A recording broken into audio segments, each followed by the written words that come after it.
Happy New Year. Might be a little late to be saying that, but it is still January, and if you're thinking about your goals, your resolutions, the things that you want to accomplish in 2025, and real estate is on the list, you probably are wondering what the market is doing, where the market is going, what things look like now, what they're going to look like maybe later in the year, and I'm here to break it down for you a little bit. So maybe it makes a little sense. You get a better understanding of the Richmond area market so you can plan accordingly. If you don't know, my name is Cindy Bennett. I'm an associate broker with Maison Real Estate Boutique. I have been in real estate full-time all the time since 2003. And most of what I'm going to tell you today is sort of anecdotal evidence, like things that I'm seeing less than stats and numbers that you can easily find on Zillow or Realtor.com or any news site, anything like that. So here's what I'm seeing in the market so far for 2025.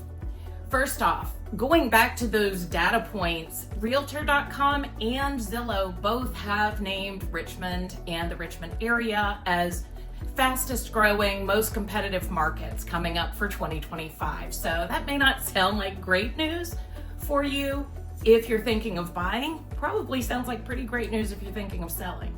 But I wanted to kind of temper that with some real life data of what I'm seeing. So over the pandemic, we definitely had a lot of things being waived. It was very, very competitive. Lots of people were moving. Rates were crazy. By the way, they're never going to be that low again. So if you're waiting for that, stop. Just do what feels right for you, for your family, for your lifestyle. Move if you need to. Don't move if you don't want to. If we go back to what's going on different than what was happening in the market for the last few years, we are actually seeing people do inspections now. Every time, all the time? No, because there's no every time, all the time for anything in real estate, or I guess anything in life, right? But we are seeing more inspections. We are seeing sellers being willing to pay repairs.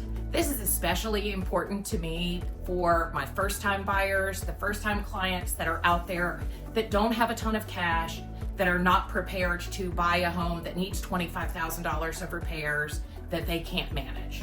So those inspections are back. We're seeing them pretty consistently with degrees of, reasonability. Like, you're probably not going to get every single thing on the list, but you're going to be able to feel a little bit protected when you're writing a contract on a home to purchase. So competitive, yes, but unattainable, not always. When we talk about being competitive, remember that we did have a lot of homes in the market that were going for 25 offers. We were seeing 30 offers on a home. We are still seeing a lot of multiple offer situations, but in many cases it's 2 offers, it's 4 offers. So yes, it may feel very similar, but I'm here to tell you it is a heck of a lot easier to be in those smaller multiple offer situations.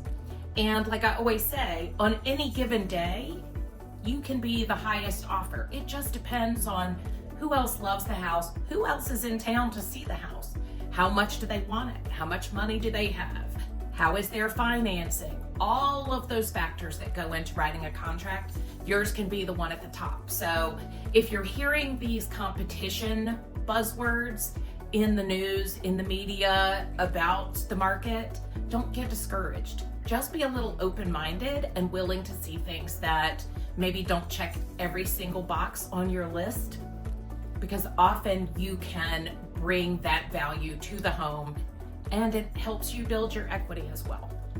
So if you're thinking of buying a home in 2025, I'd love to talk to you. I'd love to help you work through all of the things that you're looking for, that you want to accomplish, and what you're able to do in the market. And let's see if this is a good time for you to get out there and start your home search. Give me a call, send me a message, shoot me an email, and let's get together, grab coffee, and figure out if this is the right time for you.